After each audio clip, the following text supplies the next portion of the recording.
सल्लल्लाहु तआला अलैहि वसल्लम फरमाते हैं, शैतान तुम्हारे पास आता है गुमान के रास्ते से। तुम सोचने लगते हो आसमान को किसने बनाया, ये सोच ही तो है। तुम्हारा दिल जवाब देता है अल्लाह ने बनाया। जमीन को किसने बनाया, अल्लाह ने बनाया। चीजें सोचते जाते हो उससे पहले क्या था, उससे पहले क्या था, इससे पहले क्या था। और ये जब दिमाग के घोड़े दौड़ने लगे, तुमने उसको नकील नहीं थामी तो ये लेकर के जाता है दिमाग। आखिर में ये गुमान डालता है फिर अल्लाह से पहले क्या था, या फिर अल्लाह को किसने बनाया। हमारे तो हालात ऐसे हैं कि हमने तो बिल्डिंगें बना ली अपने गुमान पर, इमारतें बना ली फलां के मुतालिक, ऐसे ऐसे मामलात हैं और उसी पर हम इमारतें बनाना शुरू कर देते हैं, जबकि हमारे पास यकीन के लिए एक दलील भी नहीं होती। मेरे अजीजों, बदगुमानी से बचने के लिए कुरान कहता है या अय्युहल्लज़ीना आमनू इज्तनिबू कसीरम मिनज़्ज़न, ऐ ईमान वालों ज्यादा गुमान करने से बचो, हराम है और कबीरा गुनाह है। यहां तक के फरमाया गया कि बदगुमानी करोगे मोमिनीन के मुताबिक, कल क़यामत के दिन फैसला होगा और अगर तुम्हारा गुमान गलत निकला तो सारी नेकियां तुम्हारी उठाकर उस बंदे को दीजिए जिसके मुतालिक बदगुमानी किया था। और तुम नेकियों से अगर खाली थे तो ये मत समझना कि अब कुछ नहीं लिया जाएगा, बल्कि जिसके मुतालिक बदगुमानी किए थे उसके गुनाह उठाकर तुम्हारे ऊपर डाल दिया जाएगा। उसके हुकूक की पामाली है, हुकूकुल इबाद। इसलिए ये गुनाह ऐसा है बल्कि एक मर्ज है जो लोगों के एतमाद को खत्म करता है, रिश्ते बिगड़ जाते हैं। मुझे याद है एक बात बहुत पहले की, हमारे जमाने तालिब इल्म, मैंने तकरीबन 8-10 साल देखा, दो गहरे दोस्त थे, बहुत गहरे दोस्त, एक साथ खाते थे, एक साथ जाते थे, मशहूर थी दोस्ती।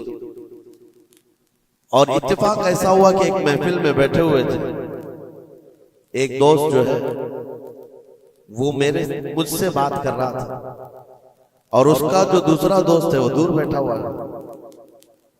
अब इस दोस्त ने मुझे कान में कुछ बात की, मैंने देखकर हंसा, वो भी मुझे देखकर हंसा, बात कुछ और ही थी। सामने वाले को ऐसा लगा कि हम उसके मुतालिक प्लानिंग कर रहे हैं और उसको ये लगा कि हम उसके मुतालिक कुछ बुरी बातें कर रहे हैं, जबकि ना उसके नाम का मसला था, ना टॉपिक था, कुछ नहीं था।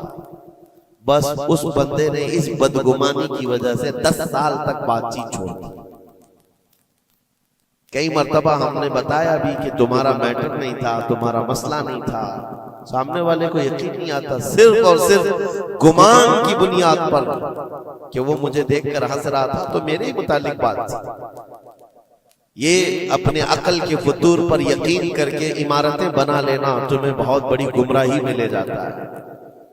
कई मर्तबा ऐसा होता है कि धोखा खा जाओगे। इसी सूरह हुजरात की एक और आयत में बताऊं आपको, अल्लाह करीम फरमाता या अय्युहल्लज़ीना आमनू इन जाअकुम फासिकुम बिनबइन फतबय्यनु अन तुसीबू कौमन बिजहालतिन फतुस्बिहू अला मा फअलतुम नादिमीन।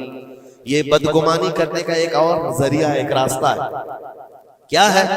अल्लाह फरमाता है जब तुम्हारे पास कोई फासिक आदमी खबर लेकर के आए तो उसकी तहकीक कर लो। ये अल्लाह का हुक्म है। कोई फासिक आदमी, फासिक कौन है इसकी मिसालें आपको मिल जाएंगी। जो खुलेआम गुनाह करता है वो फासिक है। फासिक आदमी जब तुम्हारे पास खबर लेकर के आए तो रब फरमाता है उसकी तहकीक कर लो, वरना ये होगा कि अनजाने में तुमको शर्मिंदगी उठानी पड़ेगी, तुम अपने किए पर बाद में पछताओगे। अला मा फअलतुम नादिमीन, तुम शर्मिंदा हो जाओगे। अक्सर ऐसा होता है कि कोई खबर लेकर के तुम्हारे पास आया, और आज के जमाने का बड़ा फासिक ये व्हाट्सएप है, ये बड़ा फासिक है। इसकी बातों पर कौन यकीन करे? मेरे अजीजों, लोग तो सिर्फ एक दूसरे की एडिट की हुई तस्वीरों को देख करके ईमान ले आ जाते हैं, है ना? ऐसा हकीकत है। व्हाट्सएप यूनिवर्सिटी के फारिगीन तो अभी जमाने में बहुत है, इनकी नॉलेज सिर्फ और सिर्फ उसी से है, इंटरनेट से, व्हाट्सएप से। जबकि इनकी तहकीकात पर अगर लग जाए तो असल वजूद में कुछ है ही नहीं। इसीलिए मेरे अजीजों, बदगुमानी करने से बचो। बदगुमानी करने से बचो, जिसकी असल ही ना हो उस चीज के फैलाने का हम सबब बन जाते हैं कई मर्तबा। अल्लाह करीम हमें इस बलाए अजीम से महफूज रखे। मुझे एक बात याद आती है, मैंने पढ़ा था ट्रेन में एक आदमी सफर कर रहा है और उसके साथ 3 बच्चे हैं। बड़े बेटे की उम्र 7 साल की, दूसरे बेटे की उम्र 5 साल की, तीसरे की 3 साल की। छोटे बच्चे 7, 5 और 3 साल की उम्र के बच्चे हैं। अब वो बंदा जब ट्रेन में सफर कर रहा हो 3 बच्चों को लेकर के, और जब बैठा हुआ है ट्रेन में, कोई बड़ा उधर से कूदता है, कोई इधर से उछलता है। ये तीनों उछल कूद ऐसी मचाए हुए हैं कि मुसाफिरों का आराम और सुकून गारत हो गया है। थोड़ी देर तक कोई बर्दाश्त कर लेगा, और उसके बाद मुसाफिर देख रहे हैं दूसरे। बड़ा मसला तो ये है कि उछल कूद तो बच्चे कर रहे हैं, बाप एक जुमला भी उनको मना नहीं कर रहा। ना बड़े से कहता है कि बैठ जा, ना छोटे को संभालता है। उछल कूद कर रहे हैं और ये खामोशी से बैठा हुआ है कोने में। सामने के पैसेंजर देखते रहे और कहा कि कितना बेगैरत आदमी है, बच्चों को ऐसे खुलेआम छोड़ा हुआ है, बैलों की तरह नाच रहे हैं। अब कानाफूसी भी शुरू हो गई। थोड़ी देर के बाद जब ये ज्यादा हो गया तो लावा फट ही जाता है लोगों का। कोई किसी की गोद में कूद पड़ रहा है, कोई उछल कूद करते हुए बच्चा किसी के यहाँ लटक जा रहा है। 1 घंटा तमाशा हुआ तो उसके बाद लोगों के सब्र का दामन छूट गया, बोलना शुरू कर दिया। और सबने मिलकर के जब उसको कोसना शुरू किया, भाई साहब आपके बच्चे हैं? उसने कहा मेरे बच्चे हैं। कहा कुछ तो तमीज सिखाओ, सफर के आदाब तो बताओ। कोई वहां से कूद रहा है, कोई यहां से कूद रहा है, सारे लोगों का आराम गारत करके रखा है इन बच्चों ने। आप बाप हैं, आपको तमीज नहीं आती, आपको तरबियत का अंदाज नहीं मालूम। सबकी डांट डपट सुनता रहा और उसके बाद थोड़ी देर के बाद भुर्राई हुई आवाज निकली, उसकी दर्द भरी आवाज निकली। कहा मैं इनको तरबियत अच्छी तरह से देता हूं, तमीज भी है सब, लेकिन मसला यह है कि आज ही सुबह इनकी माँ मेरी बीवी का घर में इंतकाल हो चुका है। वो मैके गई हुई थी, ये बच्चे मेरे पास थे। मुझे सुबह खबर आई है इनकी माँ का अचानक दौरा पड़ने से इंतकाल हो चुका। मैंने अभी तक इन बच्चों को बताया नहीं कि इनकी माँ का इंतकाल हुआ।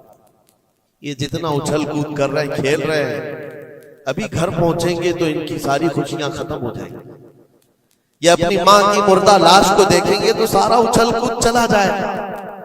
बस मैं इसलिए इनको इतनी देर के लिए छोड़ा था कि जितनी देर खुशी मना सके मना ले, फिर जिंदगी भर इनको माँ को खोने का एहसास तो सताता ही रहेगा। बस इतना जुमला उसका निकला तो हिचकियां बंद गई। जो बगल में मौजूद मुसाफिर थे सबकी आंखों में आंसू आ गए। अब कोई बच्चे को उठाता चूमता था, कोई उसको गोद में उठा रहा है। बच्चों को खबर नहीं है कि इनकी माँ का इंतकाल हुआ है और ये बंदा उनको सफर पर ले जा रहा है। लेकिन थोड़ी ही देर के लिए दूसरे मुसाफिरों ने क्या क्या बदगुमानियां कर ली। मेरे अजीजों, किसकी जिंदगी में क्या चल रहा है आपको खबर नहीं है। कई लोगों की जिंदगियों में समंदर मौजें मार रहा है और आप उसे देख करके न जाने बेगैरत समझ लेते हैं, कभी उसको बदतमीज समझ लेते हैं। ये बदगुमानियां हैं जो बंदे को यहां तक ले आती है। और बदगुमानी करने का एक तरीका ये भी है कि हज़रत इमाम राजी फरमाते, बंदा बसा औकात काफिर भी हो जाता है, कुफ्र तक चला जाता है बंदा, क्योंकि गुमान पर अगर यकीन करने लग जाए। इसलिए बचो इन चीजों से। और मोमिनों की इज्जत को पामाल करना यह आसान नहीं है। सिर्फ और सिर्फ मैंने कई मर्तबा देखा है, उड़ती उड़ती खबरें आती हैं तो हम उस पर यकीन करने के करीब हो जाते हैं। अल्लाह हमें भी इसकी हिदायत दे। यह बहुत बारीक चीज है जिससे बचना नामुमकिन नहीं तो मुश्किल जरूर है। मेरे अजीजों, इससे बचने का एक तरीका यह है, बंदा ये सोच ले कि मुझे रब ताला ने इस दुनिया में किस लिए भेजा है। सबका हिसाब किताब लिखने के लिए भेजा है। सारे लोगों का अमाल नामा मुझे देख पूछा जाएगा क़यामत के दिन, फलां क्या करता था, फलां क्या करता था। जब मुझे रब ताला ने इसका मुकल्लफ ही नहीं बनाया तो खामखा दूसरों की जिंदगियों में क्यों दखल अंदाजी करूं, क्यों लोगों के मुतालिक गुमान पाल करके बैठूं। आपको इस रुए जमीन पर जो भेजा गया वो अल्लाह ने अपनी इबादत के लिए भेजा है, अपनी रजा के लिए। हम उसकी रजा तो हासिल ना कर सके, उसकी इबादत में कामिल हो नहीं सके, और दूसरों के अयूब पर हम लोगों ने अपनी पूरी एनर्जी खर्च करना शुरू कर दिया। अजीजा ने गिरामी औकात, ये पुरफितन दौर ऐसा है। अब मैं जो किसमें बता रहा था जन की, देखें बसा औकात बंदे से बंदे का गुमान अपनी जगह पर। आप मेरे बारे में क्या सोचते हैं मुझे मालूम नहीं, मैं आपके बारे में क्या सोचता हूं वो आपको भी नहीं मालूम। ये तो बंदों का गुमान है, लेकिन बंदा रब से जो गुमान रखता है ये भी बहुत बड़ा मसला है, बहुत बड़ा मसला है। इसको आसान मत समझे। ये दिमाग के घोड़े जब दौड़ते हैं इस पर कंट्रोल भी तो नहीं होता है, कहां तक जाएंगे गुमान। मुस्लिम शरीफ की हदीस है, मेरे आका अलैहि सल्लम फरमाते हैं, शैतान तुम्हारे पास आता है गुमान के रास्ते से। तुम सोचने लगते हो आसमान को किसने बनाया, ये सोच ही तो है। तुम्हारा दिल जवाब देता है अल्लाह ने बनाया। जमीन को किसने बनाया, अल्लाह ने बनाया। चीजें सोचते जाते हो उससे पहले क्या था, उससे पहले क्या था, इससे पहले क्या था। और ये जब दिमाग के घोड़े दौड़ने लगे, तुमने उसको नकील नहीं थामी तो ये लेकर के जाता है दिमाग। आखिर में ये गुमान डालता है फिर अल्लाह से पहले क्या था, या फिर अल्लाह को किसने बनाया, कि तुम्हारे ईमान पर डाका पड़ जाता है और तुम शशोपंज में रह जाते हो। खुद से अगर कुछ सोचकर फैसला कर लिया कि अल्लाह के पहले ऐसा था या अल्लाह ऐसा था, नाउज़ बिल्लाह, तो कुफ्र हो गया। एक गुमान के रास्तों को आजाद छोड़ने का हुक्म नहीं दिया गया है। इसीलिए मियां हम और आप तो छोड़े, औलिया की बात भी छोड़े, उम्मत के जो सबसे आला किस्म के लोग थे वो सहाबा थे। सबसे आला, कयामत तक पैदा होने वालों में जो सबसे अच्छे थे अल्लाह ने उनको सहाबी रसूल बनाया। सहाबा इकराम बात कर रहे थे आपस में, किस मसले में, तकदीर के बारे में, तकदीर के मुतालिक बात करें। तकदीर के बहुत सारे मसले, इसमें दिमाग की गिरें ऐसी आजाद हो जाती है, बंदा सोचने लग जाता है। तकदीर क्या है, जो कुछ भी दुनिया में होने वाला है अल्लाह ताला ने उसको पहले से लिख दिया है। ये यकीन है कि नहीं आपका तकदीर? और तकदीर का इनकार करने वाला काफिर है। यानी जो कुछ अच्छाई या बुराई जिंदगी में हो रही है अल्लाह ने इसको पहले से लौहे महफूज में लिखा, ये तकदीर है। अब बंदा यहां सोचने लगता है अगर पहले से लिखा हुआ था तो मुझे तो वही करना है जो वहां लिखा हुआ है, इसमें मेरा क्या कसूर है। गुनाह करता है उसके बाद बोलने लगता है तो पहले से लिखा हुआ था। कुछ भी करेगा और उसके बाद ये गुमान करने लगेगा कि वहां तो लिखा हुआ था, मैं ऐसा कर रहा हूं।